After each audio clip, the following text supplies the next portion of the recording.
Merci beaucoup d'avoir été avec nous et pour poursuivre ensemble en cette fin de matinée, nous vous proposons une première table ronde. C'est la première table ronde de la journée. Nous avons choisi de la nommer la stratégie de la ferme à la fourchette, donc la fameuse évidemment Farm to Fork et les questions environnementales. Nos intervenants vont me rejoindre sur scène. Vous pouvez d'ores et déjà les applaudir s'il vous plaît. J'invite nos intervenants à venir. Allez-y, je vous en prie. Messieurs, bonjour. Le temps pour moi de vous rappeler évidemment que vous avez la possibilité, bonjour messieurs, bonjour monsieur Thirouin, hop là, un peu de gel hydroalcoolique. Je vous fais passer au gel systématiquement. Très bien. Bonjour. Bonjour, merci. Tenez, hop là, un petit peu sur scène, comme ça nettoie la scène en même temps, même si elle est déjà propre. Donc, je vous rappelle, vous qui nous suivez en ligne, et pour vous évidemment qui êtes en salle tout à l'heure, vous pouvez préparer vos questions. Vous avez la possibilité pour vous qui nous regardez en distanciel de poser vos questions donc via le cadre qui est juste en dessous de moi, en français ou en anglais, vous le savez. Et puis vous avez toujours le hashtag Forum4Ag pour réagir en direct sur les réseaux sociaux. Nous commençons donc notre première table ronde sur un sujet qui provoque beaucoup de débats actuellement. Vous le savez certainement, la crise de la Covid-19 nous a rappelé le caractère stratégique de l'agriculture et a souligné le besoin de réassurer la résilience des systèmes alimentaires dans un contexte de bouleversement inédit. Selon l'indice de la FAO d'ailleurs, les denrées de base ont augmenté de 30% en un an. Combinée aux effets économiques de la crise sanitaire, cette inflation, elle menace particulièrement un tiers de la population mondiale, déjà évidemment en insécurité alimentaire. À l'horizon 2050, il faudra nourrir 9,7 milliards de personnes afin de contribuer à la sécurité alimentaire mondiale, tout en assurant bien évidemment une production agricole stable et durable. La question de la santé globale des aliments sains et nutritifs implique également le rééquilibrage des régimes alimentaires, la santé humaine étant liée à celle des animaux et des écosystèmes. L'objectif d'une transition de l'économie européenne et de son agriculture vers une économie bas carbone ne fait pas débat, mais les voies et les moyens proposés pour y arriver doivent s'ancrer dans la réalité. Et de plus, les attentes et les préférences des consommateurs européens évoluent, souvent étant contradictoires avec le choix du produit, souvent basé surtout sur le volume et non la valeur nutritive ou environnementale. Le pacte vert européen, ainsi que la stratégie de la ferme à la fourchette, Farm to Fork, et la stratégie de l'UE en faveur de la biodiversité à l'horizon 2030, décrivent un plan global et à long terme. Cependant, est-ce que les actions et les engagements spécifiques décrits ils sont réalistes? Les acteurs du monde rural se questionnent sur leur rôle à jouer tout en assurant le développement économique, environnemental et social des zones rurales. Et de plus, nous sommes, vous le savez certainement, au moment crucial des négociations des 27 avec la Commission européenne des plans stratégiques nationaux de la PAC. Les États membres y ont comme but de choisir des actions concrètes pour assurer la production agricole durable, tout en étant plus positifs pour la biodiversité, la santé humaine et le bien-être des animaux, permettant non seulement de mieux s'adapter au changement climatique, mais diminuer également leur empreinte carbone. J'ai donc nos intervenants sur scène qui vont partager ce matin avec nous leur point de vue sur le sujet donc, de notre table ronde que je vous évoquais dans un petit instant. Pour commencer, bonjour monsieur, merci beaucoup de votre présence. Bonjour. Je vais, pardonnez-moi, hein, c'est important, Ah, bien sûr. voilà, la main avec le gel hydroalcoolique. Hop là, merci beaucoup de votre participation. Nous avons donc nos intervenants, je vous le disais, qui nous ont rejoints sur scène. Merci beaucoup, messieurs.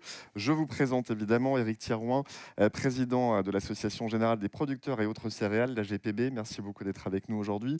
Pierre Dubreuil, également avec nous, directeur général de l'Office français de la biodiversité, l'OFB. Merci beaucoup de votre présence également. Et Sébastien Treyer, directeur général de l'IDRI. Merci, messieurs. Monsieur Thirouin, je vais commencer avec vous. Vous êtes donc, je le disais, président de l'Association générale des producteurs de blé et autres céréales, la GPB, agriculteur associé avec votre fils depuis 1989 sur une exploitation familiale de 160 hectares à Béville-le-Comte, en Eure-et-Loire, région Centre-Val de Loire, en France, bien évidemment.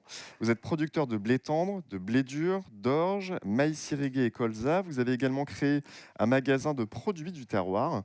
Vous êtes bien occupé, dites-moi. Depuis 2021, vous êtes également président d'Unigrain, fonds d'investissement créé par les céréaliers français, spécialisé en agroalimentaire et agro-industrie. Je vais vous laisser ouvrir, monsieur Thirouin, cette table ronde, s'il vous plaît. Oui, bonjour à tous. Je suis vraiment très heureux d'être ici juste avant la présidence française de l'Union européenne et aujourd'hui sur ce sujet, c'est le sujet de la ferme à la fourchette. Donc je pense qu'on a un sujet très important et avec les interventions, les dernières interventions, je pense qu'on a un vrai sujet qui est celui de savoir si l'avenir de notre planète, l'avenir de l'Europe, les attentes des concitoyens, est-ce que c'est un sujet qui passe par la croissance économique ou par la décroissance? Et je pense que c'est le sujet essentiel au travers de cette stratégie de la ferme à la fourchette. Et puis on le verra peut-être tout à l'heure, la question elle est aussi, est-ce que c'est de la ferme à la fourchette ou de la fourchette à la ferme? C'est aussi un vrai débat.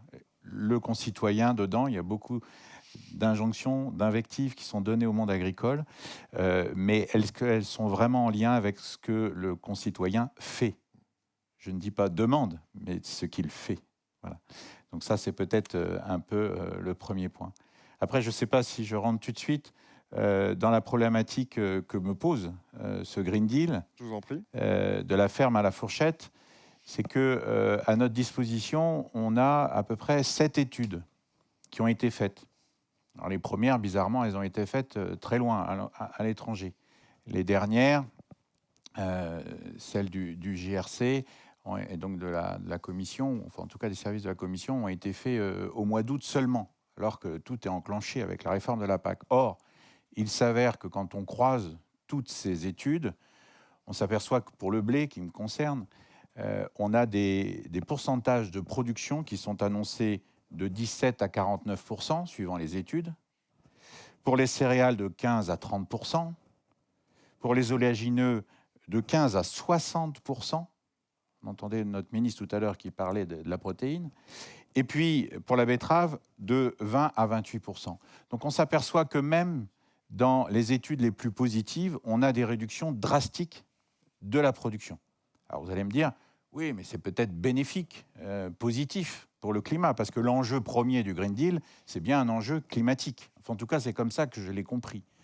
Or, on s'aperçoit que les 2 dernières études en Europe, le GRC notamment et l'Université de Kiel, qui ont regardé cet aspect climatique, comme l'a dit le ministre tout à l'heure, en fait, ont démontré que les économies d'émissions de gaz à effet de serre sur notre territoire allaient être quasiment compensées intégralement par les importations et donc par la production qu'on va délocaliser à l'étranger au travers de ces mêmes émissions de gaz à effet de serre.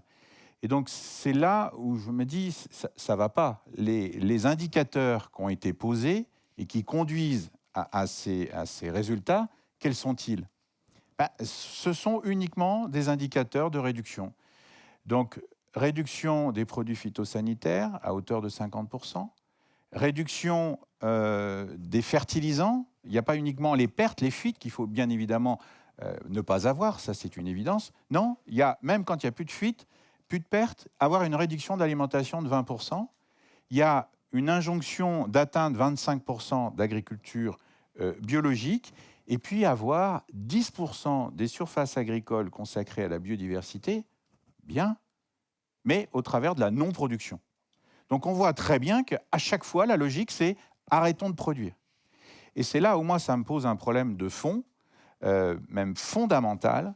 Si l'avenir de la planète, l'avenir de l'Europe, c'est la décroissance, c'est l'arrêt de production, je m'interroge totalement. D'autant plus qu'on sait que notre problème essentiel, je l'ai dit tout à l'heure, les gaz à effet de serre, le réchauffement climatique, en fait, il n'y a qu'une seule usine au monde qui existe capable de transformer les gaz à effet de serre, le dioxyde de carbone, en carbone et en oxygène qu'on respire en ce moment.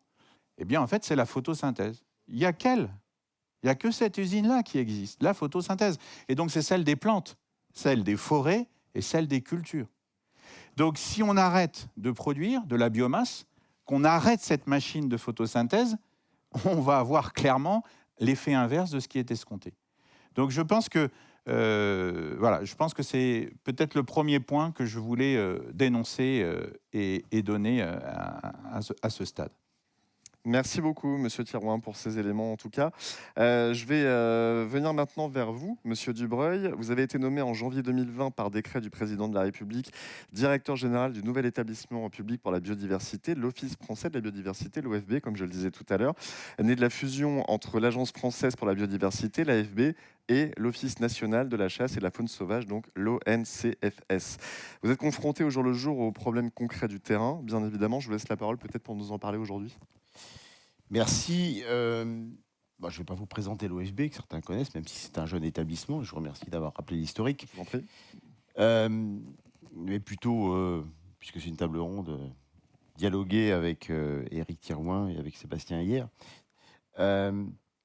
L'OFB, en effet, est un établissement qui a dans ses missions d'accompagner les acteurs vers une transition, une prise en compte, meilleure prise en considération de la biodiversité dans les activités humaines.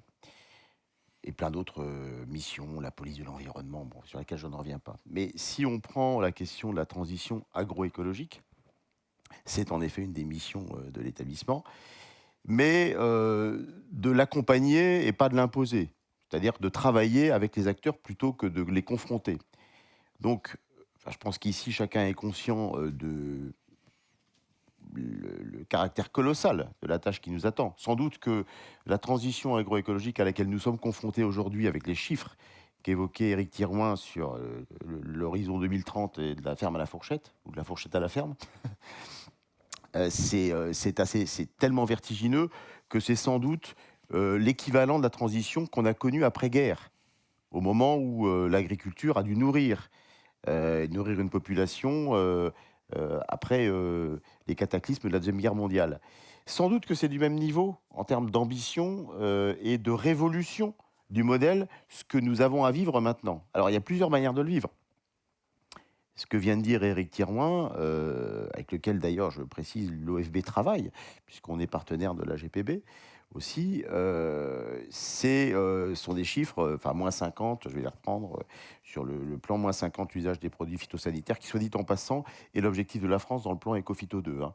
Bon, ça, 50%, moins 50% des fuites de nutriments et de 20% de l'usage d'engrais minéraux, moins 50% de vente d'antibiotiques pour les animaux d'élevage, et moins 25%, en effet, vous l'avez dit, de la SAUE à l'agriculture biologique. C'est absolument faramineux. Et ça ne peut pas se faire comme ça, d'un claquement de doigts, et ça pose la question de la production, en effet. Moi, je veux juste attirer l'attention sur le fait que je pense que l'agriculture, les acteurs du monde agricole, et notamment la GPB, est parfaitement consciente des facteurs et des pressions qui pèsent, qui sont en fait des menaces pour l'agriculture. Parce que quand on parle de transition agroécologique, moi, ce qui me gêne toujours, c'est qu'on donne l'impression que c'est en fait l'écologie contre l'agriculture. C'est comme si on demandait finalement au cycliste d'être contre son vélo. Je trouve que c'est ridicule. Parce que finalement, de quoi s'agit-il ? En quelques décennies, on a transformé les paysages avec la destruction d'infrastructures agroécologiques comme les haies, les mares, les bocages, qui, au-delà de transformer le paysage, a abîmé, en quelque sorte, ce qui sont les outils des agriculteurs. Ça, c'est le premier facteur. On le voit aujourd'hui avec le plan haie, puisqu'on est je pense, dans une inversion du processus qui est absolument nécessaire. S'agissant des zones humides, peut-être vous avez quelques chiffres en tête, mais je vais les rappeler. Moins 60% de zones humides en 40 ans. Les zones humides, c'est les mares, les étangs. Qu'est-ce que ça a comme conséquence ? Ça a des conséquences d'appauvrissement de la biodiversité, bien entendu. Ça, je pense que chacun peut le comprendre. Quand on supprime une zone humide, on artificialise un espace naturel qui rend des services écosystémiques. Mais en même temps, on favorise le réchauffement climatique parce que ces zones humides permettent d'abaisser les températures, comme les haies d'ailleurs permettent de limiter les effets des vents, des tempêtes. Donc finalement, on a, par un double effet cumulé et la destruction de ces infrastructures agroécologiques, favoriser le réchauffement climatique et favoriser l'érosion de la biodiversité. Donc on voit qu'on est aux limites de quelque chose. Par ailleurs, l'autre facteur qui, je pense, fait l'objet d'une prise de conscience forte des acteurs aujourd'hui, c'est l'appauvrissement des sols. les sols, la microfaune des sols. Les sols, c'est le vélo sur lequel les cyclistes chevauchent. Donc, et ces sols-là sont en mauvais état. Et par l'utilisation des phytosanitaires, par la rotation trop forte de l'utilisation des terres, par un tas de facteurs que les agriculteurs connaissent bien. Donc face à cette réalité aujourd'hui, que fait-on? Eh bien, je pense qu'en effet, c'est là, juste pour rebondir sur ce qu'a dit Éric Thirouin, aborder cette question, il faut penser la production. C'est-à-dire que, moi, à l'OFB, je suis un établissement public, je ne suis pas une ONG, et je ne suis pas un adepte de la décroissance, parce que je pense que ça n'est pas le sujet. On ne pourra pas faire cette transition agroécologique si les agriculteurs ne vivent pas. Et par ailleurs, je crois que ce n'est pas ce que souhaitent les citoyens que vous avez évoqués, qui sont en demande d'une agriculture sans doute différente, qui évolue et qui correspondent à leurs attentes de consommateurs, mais qui permettent aux agriculteurs de vivre. Voilà, donc comment on fait? Eh bien, je crois qu'on le fait si on pense que la biodiversité est un facteur de production et doit être intégrée dans la production. C'est la seule solution. Et pour cela, c'est l'objet de la transition, c'est comment finalement considérer que la biodiversité apporte à la production agricole et n'est pas l'ennemi et n'est pas un obstacle à la production. Et pour cela, je ne vais pas rentrer dans le détail, mais on a un tas de dispositifs. Vous savez, à l'OFB, comme l'ONCFS le faisait avant, on a un plan qui s'appelle Agrifaune. Alors c'est encore un peu... C'est petit par rapport à la taille des enjeux, mais c'est expérimental et ça permet quand même, et j'ai ici des spécialistes qui portent le sujet à l'OFB, qui pourraient vous en dire plus après cette table ronde, qui permettent d'orienter cette transition avec les acteurs du monde agricole, avec les producteurs agricoles, pour favoriser les bandes enherbées, par exemple, faire en sorte qu'elles soient de meilleure qualité, et en même temps favorise la biodiversité avec la petite faune sauvage, et en plus d'ailleurs favorise aussi la chasse. Donc, soit dit en passant, ici, ça me permet de le dire, dans cette enceinte que j'aime beaucoup. Voilà, donc je pense que c'est ce type de solution, et il y en a bien d'autres que je pourrais évoquer, notamment qu'on travaille aussi avec l'IDRI, avec Sébastien. Quoi qu'il en soit, c'est l'état d'esprit qui nous anime à l'OFB.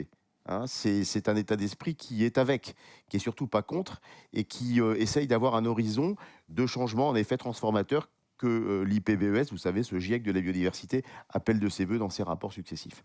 Je vais m'arrêter là parce que c'est un échange, c'est pas magistral. Merci beaucoup, Monsieur Dubreuil, en tout cas pour ces éléments de réponse. Avant de passer à notre dernier intervenant de la table ronde, je vous rappelle que vous avez donc la possibilité, pour vous qui nous regardez notamment en distanciel, de poser toutes vos questions directement avec le cadre ici même. Je passe donc à Sébastien Treyer. Bonjour. Bonjour. Merci beaucoup d'être avec nous de nouveau. Sébastien Treyer, vous êtes directeur général de l'IDRI, donc depuis janvier 2019, également président du comité scientifique et technique du Fonds français pour l'environnement mondial, le FFEM, et membre de la Lead Faculty du réseau Earth System Governance. Alors, IDRI est très actif, Monsieur Treyer, et récemment, vous avez publié une série de notes de réflexion sur la stratégie Farm to Fork. Vous pouvez nous en parler un petit peu ? Tout à fait, et je pense que le débat est bien posé par M. Thirouin et par ce que vient de dire Pierre Dubreuil. Moi, ce que je voudrais essayer de réfléchir, c'est des échéances temporelles successives par rapport auxquelles essayer de poser les chiffres dont on parle. Pour moi, le mérite de la Farm to Fork, c'est de regarder de front la question climat et biodiversité, et je dis bien les deux d'ailleurs, parce qu'il y a la question climat que vous posiez, mais là où le Green Deal est particulièrement ambitieux avec la Farm to Fork, c'est de dire climat et biodiversité.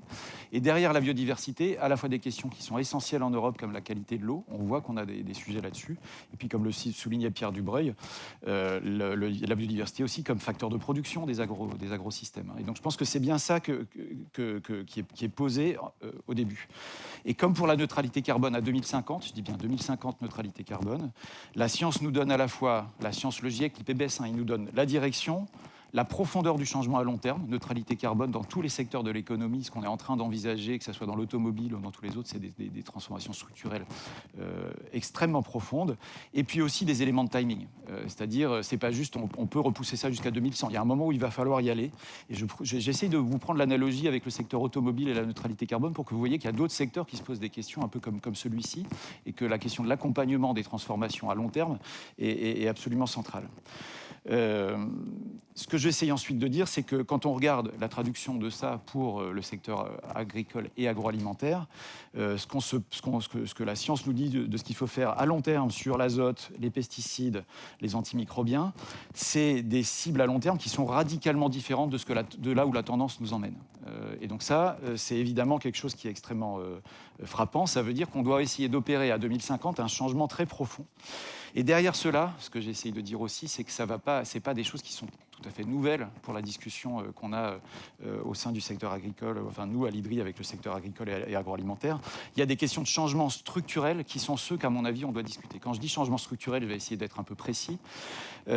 Typiquement, ces objectifs à long terme ne semble pas tenable, d'après ce que nous raconte l'INRA dans plusieurs expertises collectives depuis les années 2000, sans essayer de travailler la tension entre ce qu'on nous dit pour tenir les objectifs environnementaux, des besoins de rediversification de grandes régions de production qui continuent à se spécialiser. C'est ça ce que j'appelle par exemple un changement structurel. Comment est-ce qu'on passe le cap de cette forme de rediversification.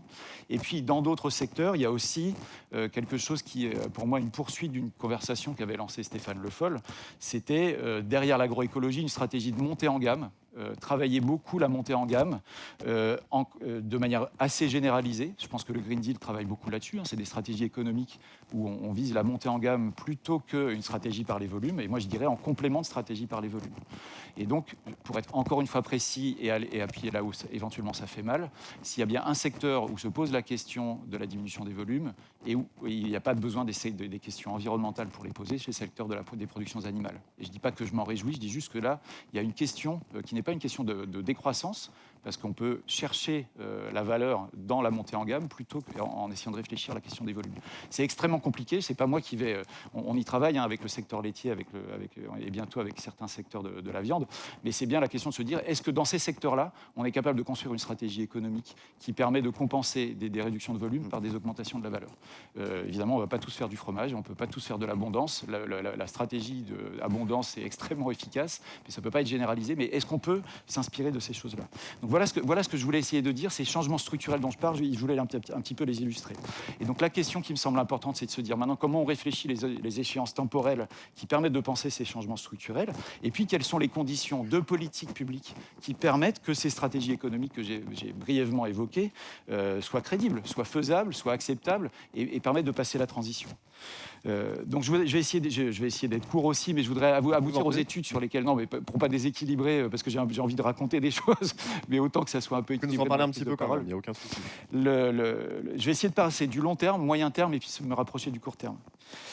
À long terme, les scénarios qu'on trouve sur la table, par exemple le scénario TIFA de l'IDRI, mais ce n'est pas celui-là qui m'intéresse le seul. Il y a aussi les scénarios britanniques du Heat Lancet, où là, ils ont carrément enlevé toute la production animale, qui n'est pas, à mon avis, ce qu'on cherche à faire nous.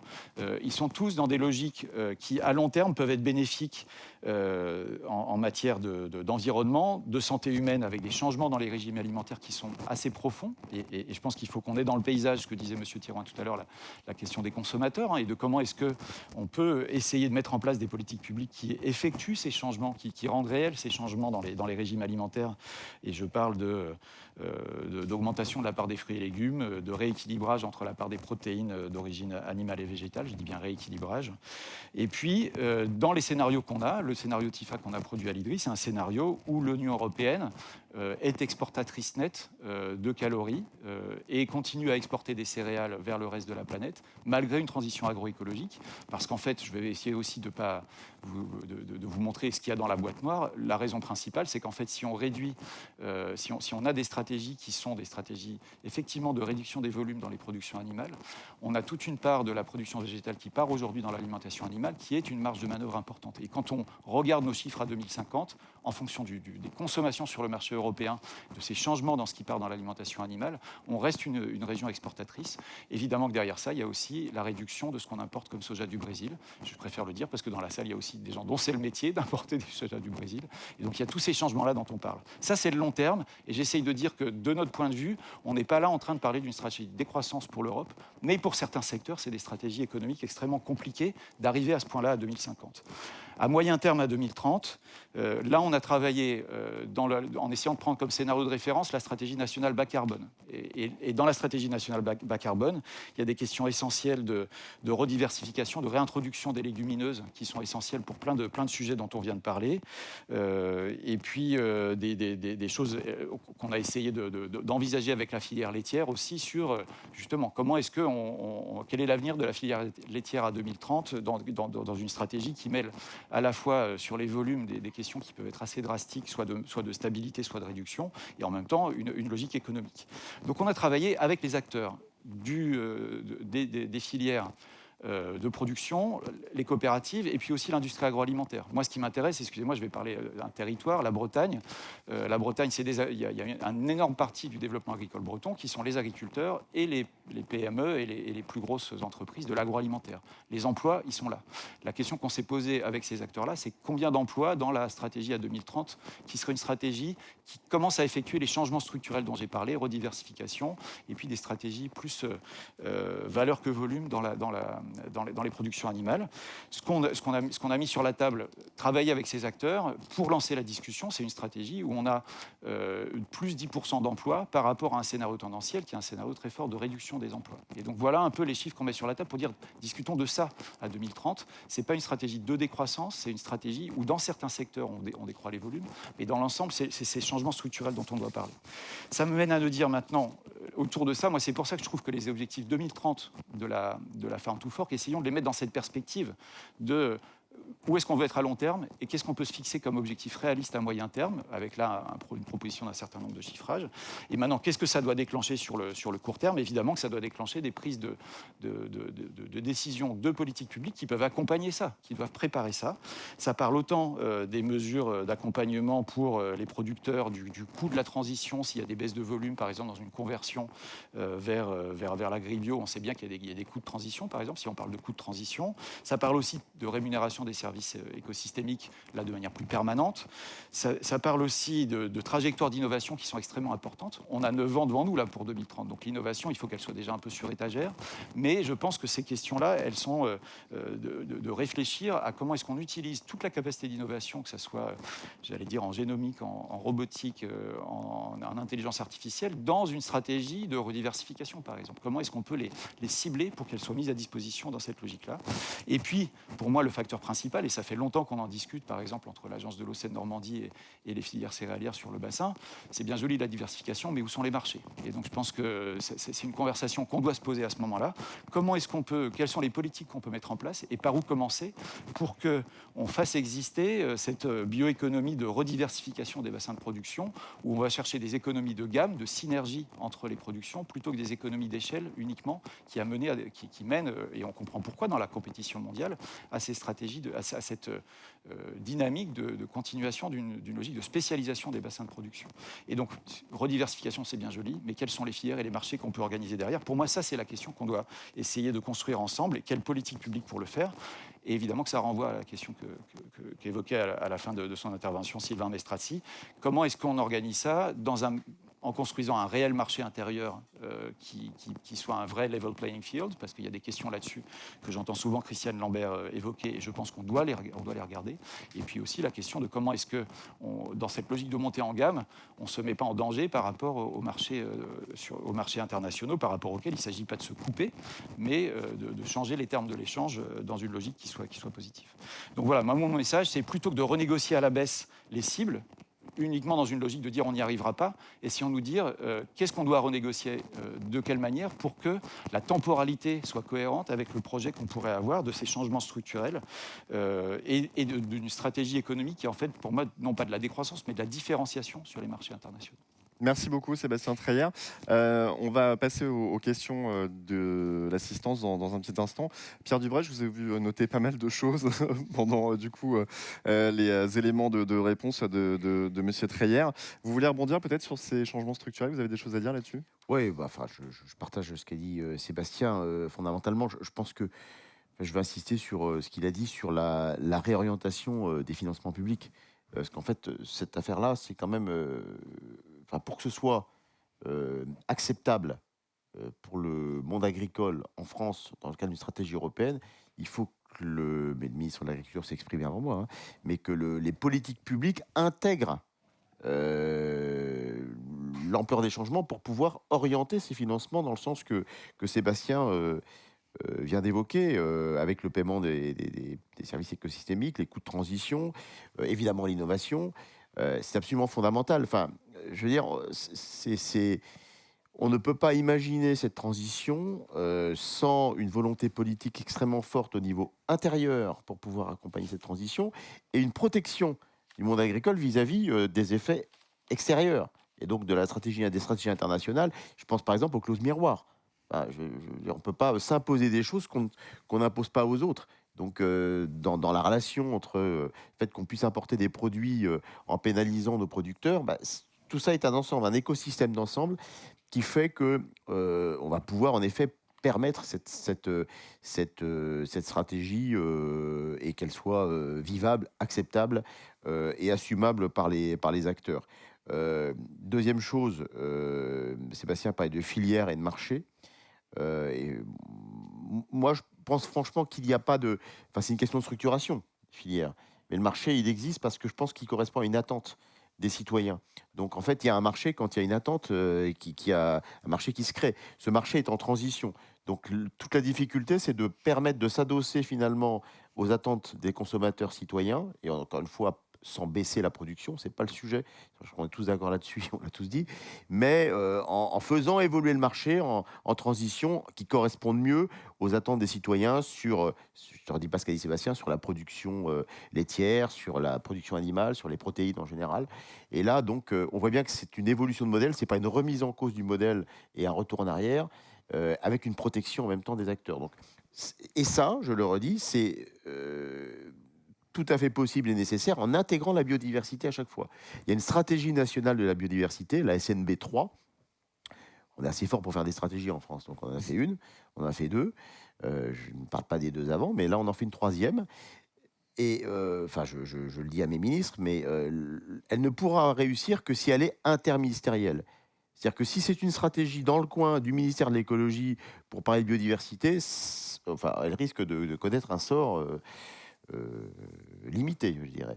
En revanche, si on considère que cette stratégie nationale de la biodiversité, c'est comme ça qu'elle est construite, doit irriguer l'ensemble des politiques publiques de tous les ministères, notamment le ministère de l'Agriculture, eh bien, je pense qu'on pourra arriver à ces objectifs et accompagner cette transition de manière efficace. Merci beaucoup, Monsieur Dubreuil, en tout cas, pour cette réponse. Je vous propose qu'on prenne justement, parce qu'on est en plein cœur du débat, justement, c'est une question pour vous, Éric Thirouin. Je vois que vous me faites signe, ça tombe parfaitement bien. Ce que je vous propose, c'est que je vous soumette la question. Vous pourrez compléter si vous le souhaitez, effectivement, par rapport à vos éléments de réponse. Une question qui nous vient, du coup, directement d'une personne qui nous suit en ligne aujourd'hui, en distanciel. Éric Thirouin, donc pour vous, par où commencer pour effectuer cette transition? Par exemple, pour un producteur céréalier qui produisait pour le secteur animalier, afin qu'il réoriente sa production céréalière pour protéines à base de plantes. Concrètement, un agriculteur fait comment pour répondre aux attentes du marché et du consommateur, et où va-t-il chercher le savoir-faire? Alors, oui, justement, parce que dans mon propos tout à l'heure, j'ai essentiellement dit, moi, ce qui me choquait dans le Green Deal et tous les problèmes que ça posait. Et puis, les uns et les autres, vous avez posé aussi les enjeux. Exactement. Ouais. Ce qui est passionnant, c'est comment on fait maintenant. C'est ça. Comment on fait. Et donc, si je reprends les 4 critères que l'Europe nous donne, sur le critère de la réduction des produits phytosanitaires, absolument d'accord. Les antibiotiques, c'est pas automatique. Les phytosanitaires, c'est pas automatique. Sauf qu'on peut se passer de médicaments à partir du moment où on n'est pas malade ou à partir du moment où on trouve un palliatif. Hein. Par exemple, quand on a un enfant qui a 40 degrés de fièvre, on va le mettre dans une baignoire d'eau froide pour que la température baisse. Mais à un moment donné, dans la baignoire, quand il voit des crocodiles, on lui donne quand même un aspirine. Donc, on voit bien, c'est l'équilibre. Donc, on s'est engagé dans une association qui s'appelle Contrat de solutions en France. On a réuni 44 organisations qui a pour objet de trouver les alternatives. Parce que oui, il faut trouver des alternatives aux produits phytosanitaires, c'est un enjeu important. On en a trouvé une centaine qu'on a publié, qu'on diffuse maintenant auprès des agriculteurs. L'idée, c'est pas d'interdiction avant d'avoir trouvé la solution. Et il faut trouver des solutions parce qu'il y aura des interdictions, il y aura des réductions. Le deuxième enjeu, qui est celui des fertilisants, bien évidemment, il faut réduire, il faut zéro fuite. Il faut réduire, dans les limites de l'agronomie, les fuites. Donc, c'est les outils d'aide à la décision, toutes les surveillances satellitaires, la manière dont on incorpore les engrais, toutes ces choses-là, c'est important. Mais réduire pour réduire, c'est-à-dire Pas manger n'importe quoi pour un humain, c'est bien, hein, d'avoir des fuites, des excès de poids, etc., évidemment. Mais alors, commencer à maigrir, à dépérir par manque d'alimentation, c'est quand même un problème. Et ça, c'est niette. Ensuite, le troisième enjeu qui était celui de l'agriculture biologique, je parlais du consommateur. Aujourd'hui, cette année-là, en France, on a en lait et en œufs, déjà plus de production que de consommation et les courses se sont cassées la figure. Comment un agriculteur biologique peut vivre s'il n'est pas rémunéré au prix d'un produit agriculture biologique? Et en céréales, que je connais mieux, on est juste à l'équilibre. Et on est très loin des 25%. Et on est en progression exponentielle. Il y a un moment donné, on va tous se casser la figure. Donc moi, je préfère que l'Europe se préoccupe, si elle veut vraiment qu'on soit dans l'agriculture biologique, pour qu'il y ait 25% de consommation de produits biologiques. Et à ce moment-là, pas de problème, on va les produire. Ce n'est pas un souci. Dès que c'est rentable, dès que ça a un intérêt, on le fait et on l'a prouvé. Donc je pense qu'il faut se préoccuper du consommateur et vraiment de ses attentes. Puis au-delà de l'agriculture biologique, on s'est engagé, nous, à la GPB, sur la volonté de certifier l'agriculture. Alors en France, on appelle ça la certification environnementale. C'est un mouvement qui nous semble extrêmement important. Il faut labelliser tout ce qu'on fait et le faire savoir. Hein, on a beaucoup de changements de pratiques, mais on ne le fait pas savoir. Donc ça, ce sont aussi un enjeu. Et puis, le quatrième enjeu, bien évidemment, avec Pierre Dubreuil sur l'enjeu de la biodiversité. On s'est engagé au niveau des céréaliers, justement avec l'OFB, à faire tout un travail d'inventaire de toutes les pratiques favorables à la biodiversité. On a fait un recueil tous ensemble sur ça, et on a notamment donné 9 conseils, 9 préconisations qu'on donne aux agriculteurs. On est en train de le traduire en Nouvelle-Aquitaine avec les coopératives, les chambres d'agriculture, des agriculteurs pionniers pour vraiment mesurer tous les impacts positifs que a cette biodiversité aussi pour les agricultures, pour l'agriculture elle-même en dehors de la biodiversité, de façon à démultiplier les choses. Et ça nous semble capital, que ce soit les haies, que ce soit les nichoirs, que ce soit les rotations, les tailles de parcelles. Enfin, il y a plein de chantiers, plein de choses qui ne sont pas source de décroissance ou de jachère, mais qui sont source de développement de biodiversité. Et je pense que c'est bien là-dedans qu'il faut nous engager, être proactif, pas défensif. Il faut être proactif, il faut aller de l'avant sur ces 4 sujets-là. Et de cette manière-là, on pourra en même temps répondre à l'enjeu des gaz à effet de serre et du réchauffement climatique. Tout à l'heure, le ministre disait ces enjeux pour la présidence française à l'Union européenne. Il y a un enjeu qui est capital, c'est qu'on s'engage dans la décarbonation, on s'engage dans la logique du crédit carbone, qui est une manière, à mon avis, extrêmement vertueuse d'accompagner les changements, d'accompagner les transitions agricoles dans cette faveur-là. Merci beaucoup Éric Thirouin pour ces éléments de réponse. Sébastien Treillère, est-ce que vous êtes d'accord avec Éric Thirouin sur la nécessité de labellisation? Je vous laisse répondre et j'aurai une question de la part de nos internautes du coup pour vous après. Moi, je pense qu'effectivement, tout ce que j'ai essayé d'expliquer, c'est qu'il faut qu'on arrive à trouver le bon... Non pas, à mon avis, se mettre tout de suite à négocier sur les cibles à 2030 en matière environnementale, mais se mettre d'accord aussi sur quelle est la stratégie économique qui soit tout à coup vue comme une opportunité plutôt comme une contrainte. Et ça passe, à mon avis, nécessairement en partie par de la montée en gamme, par une prime à la production sur une qualité environnementale qui soit reconnue. Donc là, je suis entièrement d'accord avec ça. Je ne vois pas comment on pourrait faire sans ça. Je me permets juste de dire en lien, excusez-moi, d'utiliser la question pour dire autre chose. Mais ça pose. Ce que j'ai essayé de dire tout à l'heure sur la construction des marchés, c'est exactement ce que vient de. Enfin, c'est pour évoquer le problème que vient d'évoquer Monsieur Thirouin sur l'agriculture biologique. Le type de pari qui est 25% d'agriculture biologique en Europe en 2030, ça suppose effectivement une constance que n'ont pas les consommateurs ou les marchés. Et donc, on a vu ça sur le poids protéagineux. Enfin, je ne veux pas refaire l'histoire des plants protéagineux en France, qui ont essayé de pousser cette filière dont, à mon avis, on aurait besoin pour des raisons agronomiques. et environnementale donc, mais en fait, on n'a jamais réussi à le faire fonctionner. Il y a eu une très belle étude coordonnée par Jean-Marc Ménard en 2013 sur pourquoi on n'y est pas arrivé, et dont la principale conclusion, c'est de dire construisons des engagements de filière et des contrats qui sont suffisamment stables pour garantir les marchés. Et en partie là-dedans, moi je voudrais dire sur l'agriculture biologique, ça suppose, c'est là où la farm to fork, qu'on la prenne de la ferme à la fourchette ou de la fourchette à la ferme, et à mon avis, le bon cadre de politique publique dans l'idée que c'est une politique du système alimentaire, y compris l'ensemble des filières, parce que peut-être que ce qu'il faut faire, c'est aussi de réfléchir quelle est la politique du côté de l'aval, les achats publics, comment est-ce qu'on peut garantir de la stabilité pour que les agriculteurs qui décident de s'embarquer ne soient pas soumis à ces aléas de marché où c'est la question de la poule et de l'œuf. Est-ce qu'on court très vite le risque que vous évoquez de cette année où finalement on est en surproduction alors qu'il y a encore 5 ans on était en sous-production, on importait. Et donc cette question-là, cette capacité à monter des filières, des marchés sur l'agriculture biologique, je parle du poids protéagineux qui n'est pas spécialement celui que je voudrais privilégier par rapport aux autres, mais ces nouvelles filières de diversification dans les territoires dont je parlais tout à l'heure, c'est celle-là auquel il faut donner une pérennité, surtout dans une phase de décollage.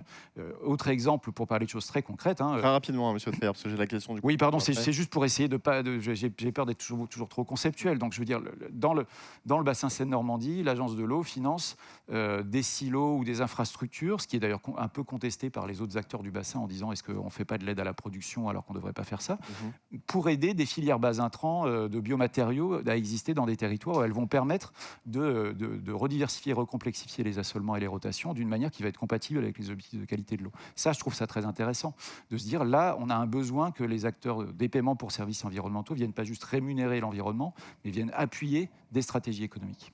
Merci beaucoup en tout cas. Nous avons une question, comme je vous le disais à l'instant, pour vous, qui nous est transmise en ligne par Philippe Ezel de l'organisation Le Betteravier Français.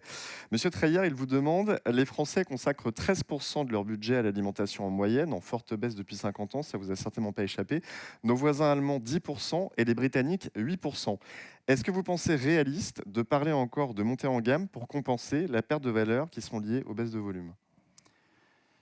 Alors là, c'est un problème extrêmement intéressant. Je trouve que la question, elle est posée de toute façon. Je ne connais pas, de tous les échanges que j'ai eus avec des agriculteurs en France et aussi en Europe, aucun d'entre eux n'est satisfait du fait que la baisse des prix pour le consommateur, la baisse tendancielle des prix pour le consommateur, c'est de toute façon pas gérable en matière de viabilité économique du secteur. Et donc, mon premier élément de réponse, c'est de dire la tendance à la baisse du prix de l'alimentation en général, et en plus la baisse de la proportion de l'alimentation dans le budget des ménages, il y a un moment où ça va croiser l'intérêt économique pur du secteur agricole et alimentaire. Et donc, ça va poser énormément de questions, mais je pense qu'on ne peut pas, si on veut, et en plus, pardon, mais sans faire du cocorico en France, mais plus la part de l'alimentation dans le budget des ménages diminue, plus il y a aussi des problèmes d'obésité, de malnutrition dans ces pays-là. Enfin, je fais la corrélation statistique de comptoir, excusez-moi, mais disons qu'au fond, c'est pas un bon indicateur, c'est pas un indicateur suffisant. Ce que disait Monsieur Euseb, c'est la tendance. Donc, qu'est-ce qu'on fait avec cette tendance ? Pour moi, je ne vois pas comment on pourrait construire la viabilité du secteur, même sans parler d'environnement, et puis effectivement les stratégies de montée en gamme, sans voir remonter les prix à l'alimentation. Et je pense qu'il faut... C'est pour ça qu'on a besoin d'une politique alimentaire européenne. Qu'est-ce qu'on fait une fois qu'on a dit ça ? Et ça ouvre des questions sur comment est-ce que les plus vulnérables, vraiment les gens en précarité, vont être capables d'accéder à une alimentation nutritionnellement saine, et pas uniquement en allant chez des discounters qui leur font des prix très bas sur des calories vides d'un point de vue nutritionnel. C'est pas ça la bonne qualité nutritionnelle pour tous. Donc ça, c'est un premier point. Pour les plus précaires, là, il y a des questions de sécurité sociale alimentaire, pour dire un mot très vague, qui est entré dans le débat. Mounir Majoubi avait travaillé sur l'échec alimentaire. Donc c'est un débat qui existe, mais qu'il faut, à mon avis, ouvrir très fort. Et puis, il n'y a pas que, parce que, effectivement, monter ça veut dire aussi changer nos arbitrages dans les modes de vie. Si on ne prépare pas cette discussion-là, on va se retrouver avec de nouveaux gilets jaunes dans la rue qui disent « mais moi, pourquoi on me dit ce que je dois manger, que je dois payer plus cher, etc. » Mais en même temps, la tendance actuelle où les prix sont toujours plus bas pour des gens qui mangent, pour des régimes alimentaires qui ne sont pas nutritionnellement équilibrés, c'est pas viable, sans même parler de la montée en gamme. Pardon, réponse très longue, mais je pense que c'est une question extrêmement importante. Pierre Dubreuil, vous avez l'air d'accord sur cette question du prix de l'alimentation, c'est une priorité aujourd'hui ? C'est-à-dire que moi je suis un peu gêné quand j'entends ça, parce que d'abord je partage le propos de Sébastien en disant que c'est, à mon avis, pas le bon indicateur, mais on peut pas imaginer de faire, je parle de biodiversité, de la biodiversité, une opportunité et plus une contrainte, si en même temps, on ne permet pas aux producteurs et agriculteurs de vivre de leur production. Enfin, je veux dire, s'il y a un moment où, enfin, comme l'a dit Éric Thirouin, passer à 25% d'agriculture bio, s'il y a des surproductions qui ne sont pas écoulées, bah, comment vous allez convaincre? Enfin, moi, je suis producteur d'œufs et de lait, je ne vais pas m'engager dans une filière qui est déficitaire. Donc, il faut quand même trouver des solutions. Et la solution, elle ne peut être, j'opine du chef, parce qu'elle ne peut être qu'européenne. En fait, il en va de la politique alimentaire européenne, des autres politiques européennes. Si on va vers un alignement vers le bas avec ce type d'indicateur, en considérant que c'est 8% du budget alimentaire au Royaume-Uni, 10 en Allemagne, 13 en France, et qu'on considère que de ce fait, 13 en France, c'est trop, je pense qu'on se plante. On se plante complètement. Au-delà du fait que la France, c'est la France, avec sa spécificité gastronomique qui fait que c'est un peu normal qu'on consacre un peu plus à l'alimentation et on ne va pas s'en plaindre, tant mieux. Mais on ne peut pas aligner vers le bas. Si on aligne vers le bas, c'est pas la peine de parler de transition agroécologique. C'est un oxymore. Je pense que vraiment, il faut parler clairement. La rémunération des producteurs, la qualité de la production, ça doit conduire l'Europe à faire en sorte que cette stratégie intègre cette question dans une politique européenne qui soit digne de ce nom.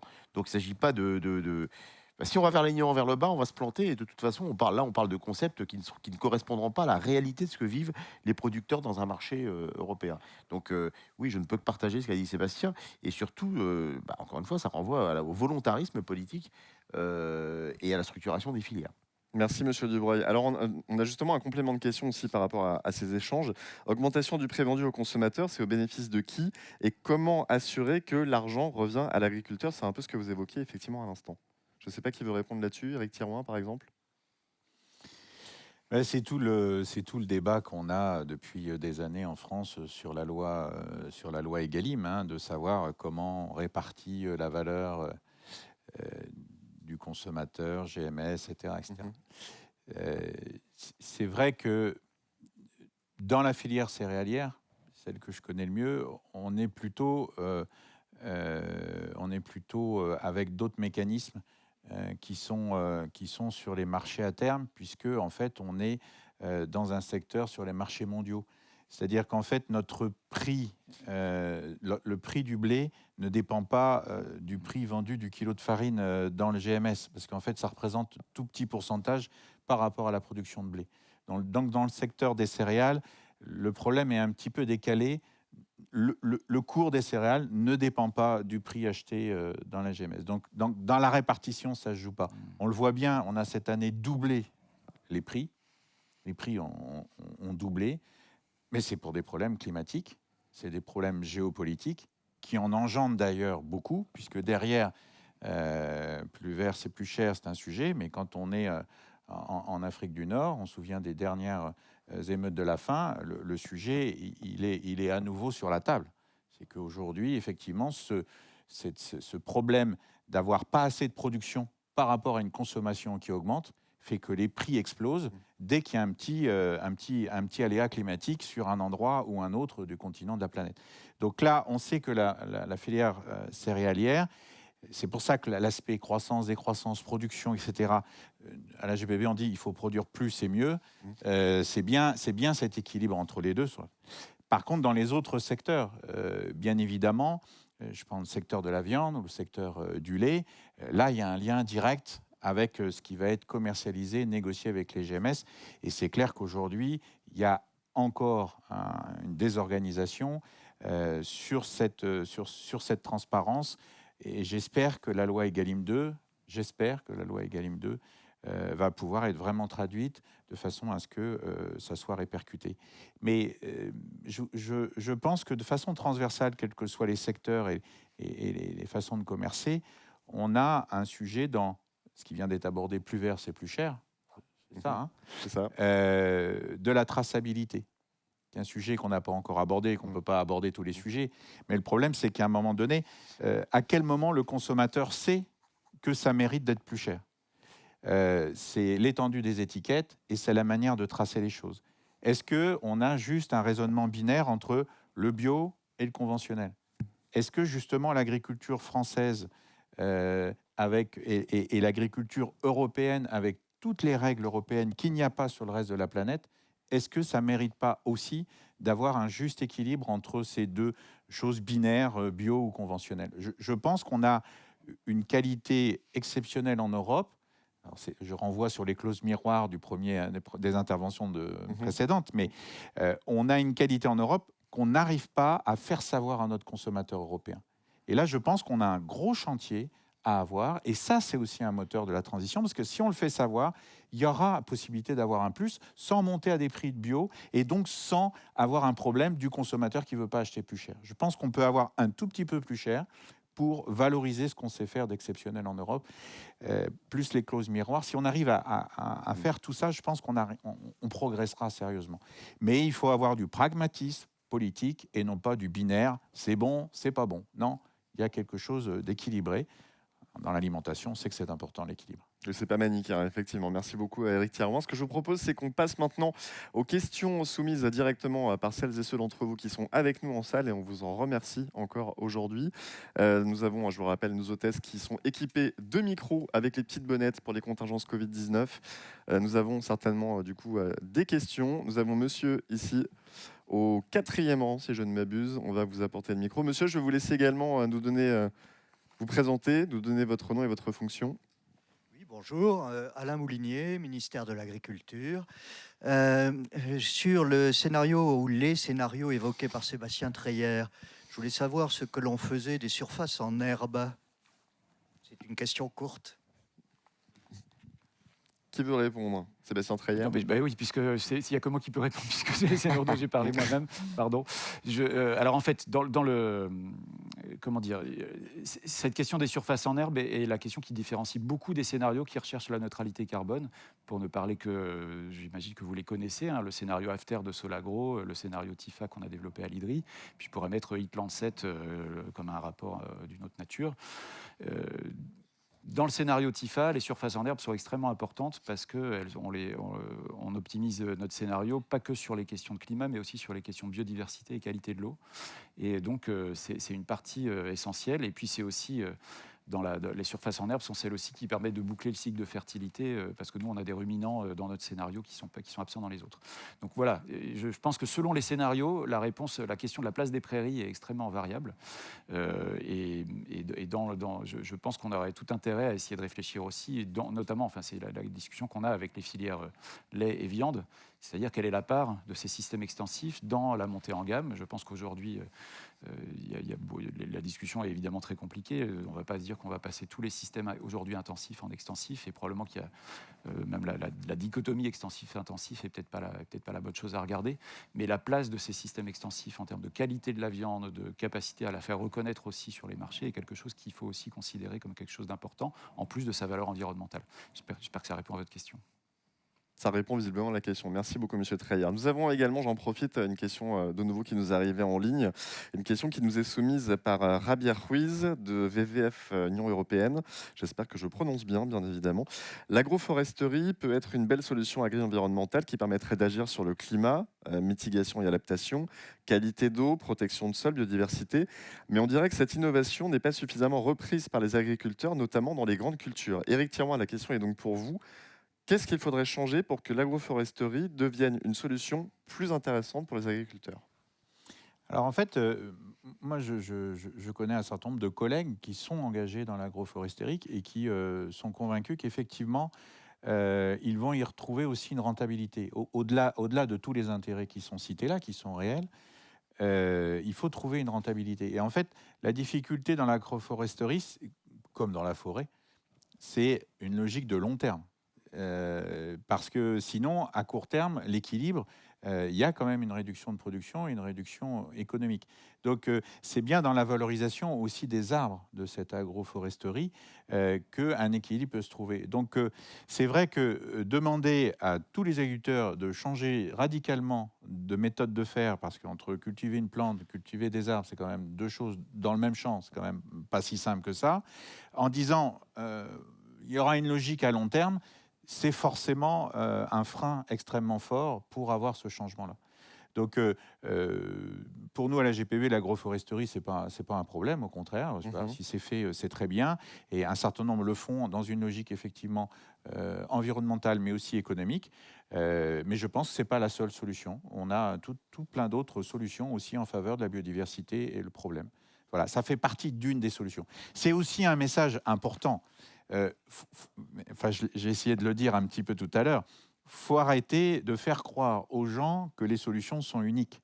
Particulièrement en agriculture, les solutions sont plurielles.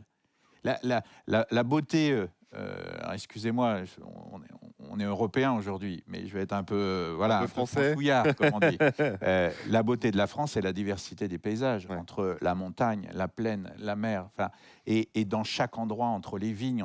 Voilà, c'est ça aussi, la diversité, c'est aussi cette diversité des paysages, diversité des cultures façonnées par l'homme, aussi naturelle. C'est ça la biodiversité. Il faut qu'on respecte tout ça. Et donc les solutions sont plurielles. Agroforesterie, oui, mais pas seulement. Merci Eric Thirouin donc pour ce focus sur l'agroforesterie. On a encore quelques instants pour ça, une question en salle, puisque nous avons d'autres questions de la part des personnes présentes avec nous aujourd'hui en live. Bonjour madame, je vous laisse vous présenter également s'il vous plaît. Merci.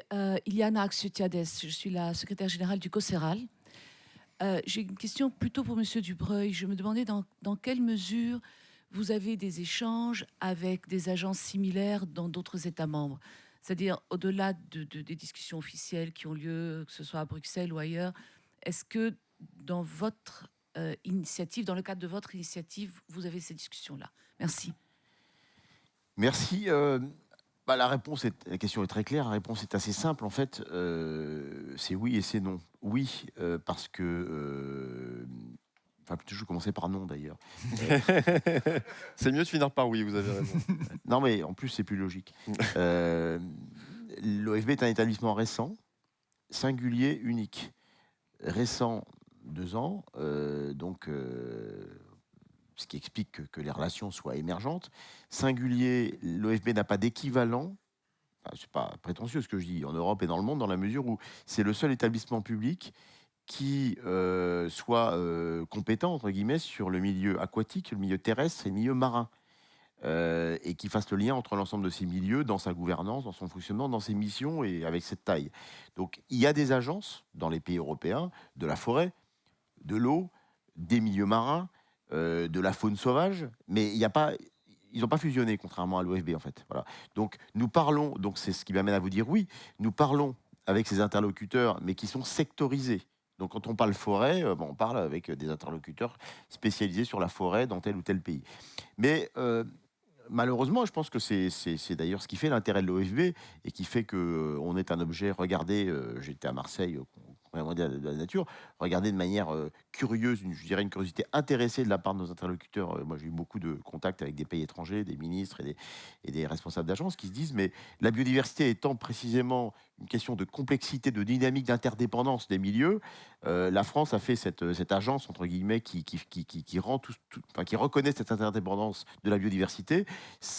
D'autres pays y songent. Donc, on essaie aussi d'amener les pays à penser à la biodiversité.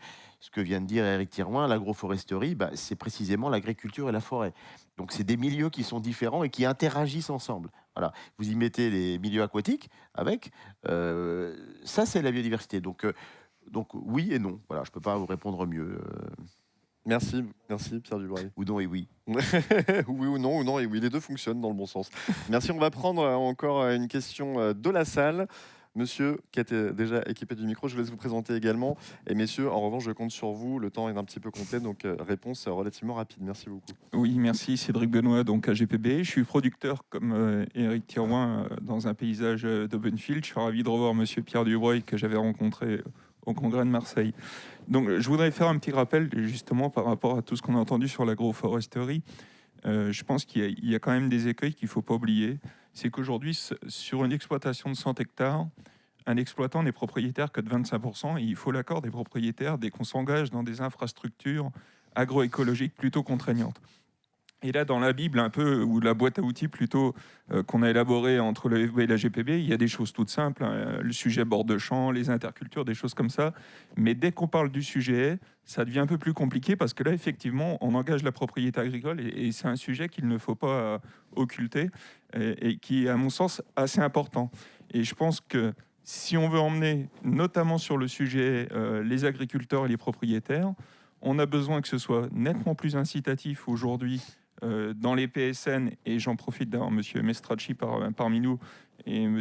Dubreuil, par rapport aux équivalences. Voilà. Il faut vraiment qu'on ait, et on milite pour ça à la GPB, et nous on est pleinement d'accord sur ce sujet. Et deuxième chose, il nous faut de la stabilité. Il ne faut surtout pas oublier que par le passé, on a eu des changements d'équivalence sur la PAC vis-à-vis des haies, des choses comme ça. Et moi, j'ai vu des haies sur ma région qui ont été détruites 2-3 ans après les avoir plantées. Voilà. Parce que les coefficients de stabilité avaient changé. Et je pense qu'il faut de la confiance par rapport à tout ça. Si on n'instaure pas de confiance entre l'État et les agriculteurs sur ces sujets-là, et qu'on a des changements, alors on a des rythmes de politique agricole qui sont de 7 ans, si tous les 7 ans, on change la donne sur des sujets qui nous emmènent sur 25, 30 ans et qui coûtent, hein. Personnellement, je suis en phase de plantation de haies, 600 mètres, c'est 12 500 €, à peu de choses près. Donc, ce n'est pas une somme neutre. Voilà. Et donc, il y a le dernier sujet qui est aussi la sanctuarisation. Effectivement, dès qu'on plante une haie, on s'engage. Il faudrait peut-être certainement un peu plus de souplesse sur ces dispositifs. Voilà ce que je voulais dire. Je vous remercie. Merci beaucoup. Je ne sais pas, messieurs, si vous souhaitez réagir très très rapidement là-dessus. Moi, Pierre Dubreuil. si vous me lancez sur la haie, ça va être long, hein, parce que c'est une passion. Une réaction en 15 secondes, éventuellement, c'est possible. Oui, non, mais j'entends. On a déjà discuté de ces sujets-là. Je suis d'accord. Enfin, je pense qu'il y a besoin de stabilité. Ça, c'est vrai que tous les acteurs nous le disent, hein. Le changement de règles en permanence, ça déstabilise les acteurs. Et c'est vrai que quand on plante une haie, c'est du temps long, comme disait Éric Thirouin. Donc, on ne peut pas changer les règles tout le temps. Après, si vous voulez, la question de la haie, elle est fondamentale parce que c'est ce que je disais en introduction, c'est un élément, une infrastructure agroécologique fondamentale pour, à la fois aussi pour rediversifier le paysage qui s'est un petit peu uniformisé quand même, mais on sait les services que ça rend. Maintenant, planter une haie, vous avez derrière quelqu'un qui pourrait vous en parler mieux que moi d'ailleurs, il y a plusieurs manières de le faire et il faut le faire bien et l'OFB est là pour conseiller, accompagner les agriculteurs, les chambres d'agriculture pour former plantation de haies. Et donc, c'est formidable. Et en effet, il ne faut pas vous décourager à le faire. Et pour ça, la stabilité, ça ne dépend pas que de moi. Mais oui, je pense que vous en avez besoin. Ensuite, vous avez aussi besoin d'être accompagné et de faire en sorte qu'on ne plante pas n'importe comment des haies. Parce que je crois qu'il y a encore des problèmes. Et puis, j'attire l'attention sur le fait qu'on arrache encore plus de haies qu'on en plante en France. Il y a quand même un problème de linéaire. C'est-à-dire qu'il faut quand même avoir la grande image. La grande image, c'est que certes, on en replante plus avec le plan de relance. En plus, on a plusieurs milliers de kilomètres qui vont être plantés. Mais il faut que ce soit avec des essences, pardon d'être un peu franchouillard, mais si possible locales. Parce que moi, je suis gêné quand j'entends des champs d'agriculture qui disent on plante de la haie, mais vous savez, à l'OFB, on développe une marque qui s'appelle Végétal Local. Pour ça, il faut des pépiniéristes qui fassent des essences locales qui permettent aux agriculteurs, aux champs d'agriculture d'utiliser des essences. Et malheureusement, ce n'est pas le cas partout. Qu'est-ce qu'on fait? On importe des plants aux Pays-Bas, dans le meilleur des cas, en Chine. Donc on plante de la haie qui n'est pas... c'est pas une manière de planter la haie. Donc planter la haie, c'est très bien, mais il y a la vision quantitative et la vision qualitative. Donc je pense que là, sur tous ces sujets-là, il faut vraiment, ça revient à ce que je disais tout à l'heure, intégrer la biodiversité dans le schéma global et dans l'accompagnement des agriculteurs. Ce n'est pas un sujet simple, hein, parce que la question des filières et des pépiniéristes, par exemple, sur les essences, moi je me suis plongé dedans pour comprendre, c'est une question compliquée, une question de temps long. On ne décrète pas comme ça qu'il y a des pépiniéristes partout en France. Mais encore une fois, c'est ça, la biodiversité, l'agriculture. C'est qu'on doit investir dans l'avenir et en effet aider les agriculteurs à pouvoir faire des choses qui sont faisables. Et pour ça, il ne faut pas changer les règles tous les 4 matins. Sujet passionnant. Sujet passionnant et ô combien utile. Mais on pourrait y revenir plus longuement. Effectivement. Éric Thirouin, très très vite. Juste très court, mais par rapport au fait d'enlever les haies et d'arracher les haies, désormais, c'est strictement interdit. Oui. Sauf si elles ne sont pas agricoles. Donc, si un particulier, c'est autorisé. Mais chez l'agriculteur, c'est strictement interdit. Et même le déplacement d'une haie, maintenant, est extrêmement contraint. Et ça fait partie, non pas d'une manière de sanctuariser les haies, mais de freiner l'envie de la planter, parce que du coup, on sait qu'on est parti pour une durée inconnue. Donc aujourd'hui, voilà, il y a cette sanctuarisation, mais pour moi, c'est un vrai frein à son développement. Donc il faut qu'on ait, à mon avis, un certain nombre de discussions pour arriver à trouver un équilibre entre les deux. Mais vous savez, malgré l'interdiction, je me permets de reprendre, Oui, oui. pendant le confinement, nos inspecteurs de l'environnement, c'est l'intérieur de la police de l'environnement aussi à l'OFB, l'une des premières causes de sortie de nos inspecteurs, c'était l'arrachage de haies. On était, souvenez-vous, au premier confinement, en plein printemps. Et on voyait encore des agriculteurs, voire des responsables agricoles, qui arrachaient des haies. Donc, Et oui, c'est sanctionnable. C'est voilà. pour ça que Et je maintenant, sortais, c'est d'ailleurs. sanctionnable. Donc, c'est une bonne chose. Hein, mais C'était la précision juridique de la fin de matinée. Merci désolé, beaucoup, mais messieurs. Toujours un apport en tout cas intéressant. Merci pour ces échanges. Il nous reste une petite minute avant du coup de passer à notre pause. Ce que je vous propose donc, c'est de conclure chacun votre tour très rapidement, vraiment en un mot, sur cette table ronde. Je vais commencer par vous, Sébastien Treyer. En fait, moi, ce que j'aimerais, le message, c'est de se dire qu'il faudrait que, ce qu'on doit travailler autour de la Farm to Fork, c'est en fait une transition économique ambitieuse qui s'appuie sur la valeur environnementale et aussi sociale dans les territoires. C'est ça qu'il faudrait essayer de construire, à mon avis. J'en dis pas plus. C'est parfait, c'est très concis. Éric Thirouin. Non, mais je pense que l'enjeu pour la présidence européenne, parce que c'est notre sujet ici face au Green Deal, c'est de retrouver un équilibre, une souveraineté alimentaire, et puis qu'on puisse aussi, au travers de l'enjeu climatique, développer le carbone. Je pense que c'est quelque chose d'important, et le crédit carbone. Voilà, et surtout équilibre. Merci, c'est bien noté. Pierre Dubreuil. j'ai déjà trop parlé, donc je dirais simplement que la biodiversité puisse être comprise par le monde agricole comme une opportunité et non pas une contrainte pour que cette transition puisse être vécue correctement. Ni pas plus. Eh bien, merci encore, messieurs. La stratégie Farm to Fork. On peut effectivement applaudir nos intervenants pour cette première table ronde de la journée. Et nous allons maintenant, je vous le disais à l'instant, marquer une pause de 30 minutes en salle. Nous serons donc de retour à 11h30 précise en live. On compte bien évidemment sur vous. Pour l'heure, je vous en parlais en introduction. Pour vous qui nous regardez en distanciel, je vais vous inviter à joindre immédiatement notre session spéciale sur les startups. Nous allons vous présenter le concept de Phoenix et My Easy Farm. C'est tout de suite. Vous avez juste en fait sur le site web du forum à fermer la fenêtre principale, revenir sur la page où vous avez pu sélectionner votre choix de langue français ou anglais et cliquer sur session startup. C'est très simple. Profitez bien donc de cette session et pour toutes et tous, rendez-vous donc dans 30 minutes pour la suite de ce Forum for Ag 2021. À tout de suite.